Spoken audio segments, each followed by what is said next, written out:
নমস্কার বন্ধুরা, বিউটি রান্নাঘর 25-এর সবাইকে স্বাগত জানিয়ে আবার আমি চলে আসলাম একটা সুন্দর রেসিপি নিয়ে।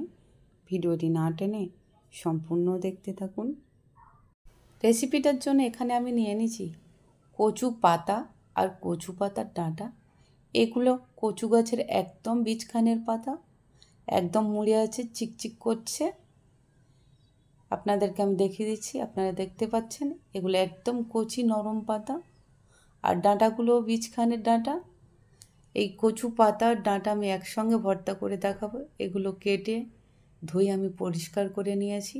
ডাঁটা আর পাতা দিয়ে দেবো কড়াইতে পরিমাণ মতো জল। এবারের মধ্যে আমি অ্যাড করে দেবো সামান্য বেকিং সোডা। বেকিং সোডাটা দিলে অনেক কচু পাতা কিটকিট করে, এটা দিয়ে সেদ্ধ করে নিলে কচু পাতা একদম কিটকিট করবে না, গলাও চুলকাবে না। দিয়ে দেব পরিমাণ মতো হলুদের গুঁড়া। এবার যে কচু পাতার ডাঁটাগুলো আমি কেটে রেখেছিলাম সেগুলো এখানে অ্যাড করে দেব। এটা আমি কিছুক্ষণ সেদ্ধ হতে দেব। এটা খুব ভালোভাবে সেদ্ধ হয়ে গেছে, আপনারা দেখতেই পাচ্ছেন জলটাতে কতটা নোংরা রয়েছে। এটা আমি ছেঁকে নেব ছাঁকনি দিয়ে দেবো কড়াইতে পরিমাণ মতো সরিষার তেল। যেহেতু ভর্তা বানাবো তাই আমি এখানে সরিষার তেল ব্যবহার করছি। এখানে নুন হলুদ মেখে রাখা ইলিশ মাছের মাথা আর একটাই ইলিশ মাছের ডাগা আমি ছোট ছোট করে টুকরো করে নিয়েছি ভাজার জন্য। এটা আমি কিছুক্ষণ ভাজতে দেব। ভর্তার জন্য সরিষার তেলটা বেস্ট। সাদা তেলে ভর্তা বানালে খেতে ভালো লাগবে না। মাছগুলো আমি একবার উল্টিয়ে দেব, দিয়ে আমি এপিঠটা আরও কিছুক্ষণ হতে দেব। মাছগুলো আমার ভাজা হয়ে গিয়েছে, এগুলো আমি তুলে নেব। যেহেতু ভর্তা বানাবো তাই মাছগুলো আমি এরকম টুকরো টুকরো করে ভেজে নিয়েছি। আর মাছের মাথাটাও একটু হালকা করে ভেঙে দেব, দিয়ে এটাও আমি তুলে নেব। এই তেলে আমি দিয়ে দেব একটা শুকনো লঙ্কা ফোড়ন আর দিয়ে দেব সামান্য কালো সরিষা। যেহেতু ইলিশ মাছ তাই এতে আমি সামান্য কালো সরিষা দিলাম ভর্তা বানানোর জন্য। এবারের মধ্যে আমি অ্যাড করে দেব পরিমাণ মতো রসুন। রসুনটা আমি থেঁতো করে দিয়েছি। তো এইটা আমি একটু নাড়াচাড়া করে নেব। একটু রসুনটা ভাজা ভাজা হয়ে গেলে এর মধ্যে আমি অ্যাড করে দেব একটা মাজা সাইজের পেঁয়াজ।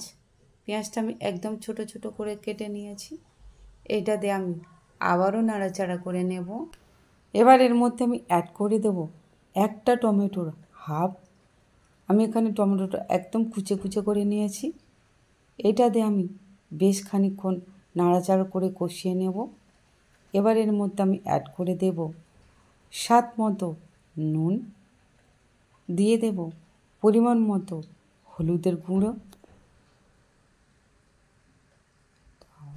এবারের মধ্যে আমি অ্যাড করে দেব পরিমাণ মতো কাঁচা লঙ্কা। এখানে যে যেমন ঝাল খেতে ভালোবাসে সেই অনুযায়ী দেবেন। দিয়ে এটা দিয়ে আমি আবারও খুব ভালো করে কষিয়ে নেব। এবারের মধ্যে আমি অ্যাড করে দেব জিরের গুঁড়ো পরিমাণ মতো। জিরের গুঁড়োটা দিয়ে আমি সব মশলা একেবারে খুব ভালো করে কষিয়ে নেব। এটা খুব ভালো করে আমার কষানো হয়ে গিয়েছে। এবার যে কচু পাতাটা আমি সেদ্ধ করে রেখেছিলাম, কচু পাতার ডাঁটাটা সেটার মধ্যে অ্যাড করে দেব। এটাতে মশলার সঙ্গে খুব ভালো করে আমি কষিয়ে নেব। এটা ততক্ষণ আমি কষবো এর মধ্যে যে জলটা থাকবে সেটা শুকিয়ে নেব। এবার যে ইলিশ মাছ আর ইলিশ মাছের মাথাটা আমি ভেজে রেখেছিলাম সেটা এর মধ্যে অ্যাড করে দেব। দিয়ে আমি খুব ভালো করে নাড়াচাড়া করব, কিন্তু মাছ আর মাথাটা আমি এর সঙ্গে একদম ঘেঁটে দেব না, তাহলে খাওয়া যাবে না।